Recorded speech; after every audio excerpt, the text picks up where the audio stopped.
Bell Styles, and I've been here at Luck for about 2.5 years, and I do a lot with all the new technology in the vehicles and helping customers understand how to work their vehicles. Amen. And Jack. And I'm Eddie Styles, and I've been here 40 years and wear a lot of hats. We just do a little bit of everything. I'm Jack Luck. I've been here 52 years, and I don't have as many hats as I used to because I'm trying to ease myself out, but I still like to think I'm helpful to a certain extent. I'm Ross Luck. I've been here 26 years, and I'm general manager. And Jack and I are the third generation. Annie and Ross are the fourth generation. I don't guess we know how he got originally started, but it was a delivery stable up where the Ashland Rescue Squad. Yes. Horse and buggy stable. You know, that was the first original. I guess it was called J.N. Luck. J.N. Luck and S.A. Luck. And S.A. Luck. Samuel Apollos. James Napoleon and Samuel Apollos. Right. Two brothers. Yeah. James N. Luck and his family originally were in Caroline County. They moved here from Caroline. They got familiar with Ashland. My grandmother would tell a story. They would bring the cattle down 301 and then take a right and come to Ashland. Oh, I hadn't heard that. Before Route 1. I knew it was in Caroline. That's how they would sell their farm animals and other farm products in Ashland from Caroline. And that's, I guess, how they started the horse and buggy stable. Here we have the stable, which as it originally, and that I believe is my grandmother on the horse right there. I got to think that James N. Luck took a big step forward when he went into the automobile business back in 1916, since it was, very, very new, and it was like a novelty back then. And Chevrolet hadn't been started, but maybe 3 or 4 years before, I think. 1913.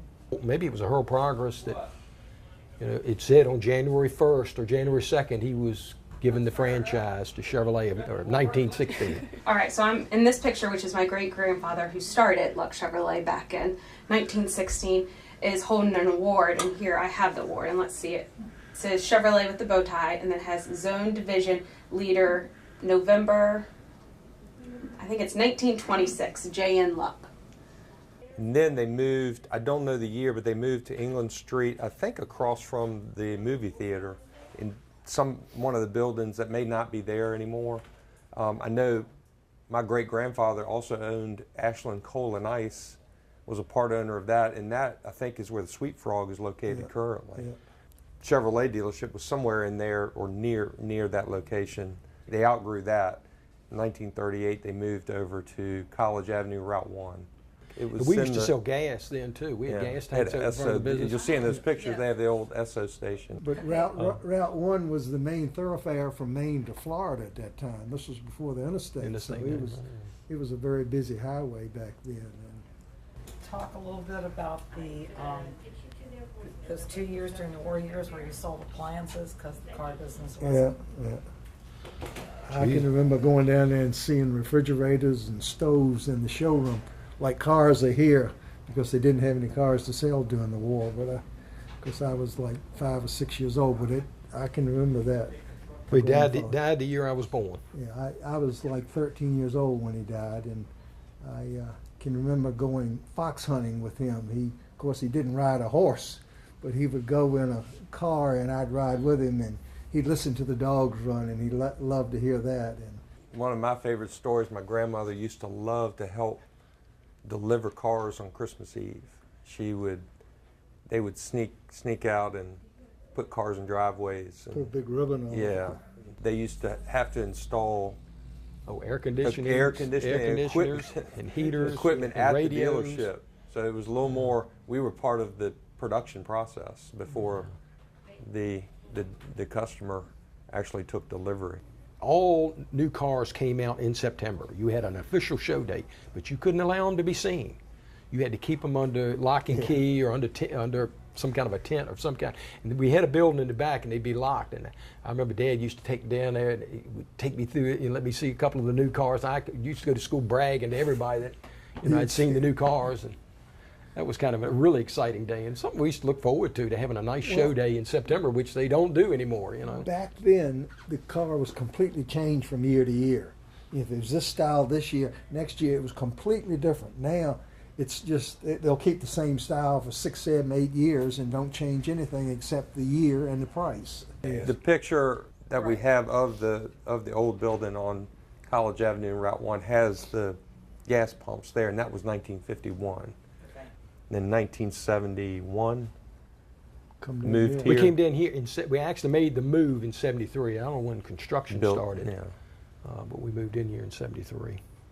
30, 40 years ago, if you came in to buy a car, and I would say, drive around town for the first 500 miles so we could, tighten up all the nuts and bolts and all that. Or if you were going to California, I said, no, don't go to California just yet. But now, with the quality that we're getting on vehicles now, if you're going to California tomorrow, I'd say go. I talked to a guy yesterday, as a matter of fact. He's got 300,000 miles on a pickup truck. He says it's really running great right now. And 30 years ago, if you came in here with a vehicle with 100,000 miles on it, you better be getting out of it, because either the transmission was going to go or the motor was going to go. And I'm not saying Chevrolet. I'm saying any car. They just at 100,000 miles, that was going to be the life of it. But with the quality that we get now, you get many, many more miles out of it, which for us in sales is not so good. I learned how to drive on the farm with the farm equipment. It was easily just to, Andy tickled me. The other day we asked Andy to move a car, and it had a standard transmission, and she couldn't move it. She couldn't drive it. These days people don't know how to drive standard transmissions. My dad taught me. One of the biggest assets that's, I think, helped Luck Chevrolet carry on for all these years is the employees we've had. We have so many people that have been here, and this was their life. And they were all right here from the community. This is one thing we really helped us, stay and support Hanover and Ashland, because everybody we had here lived here.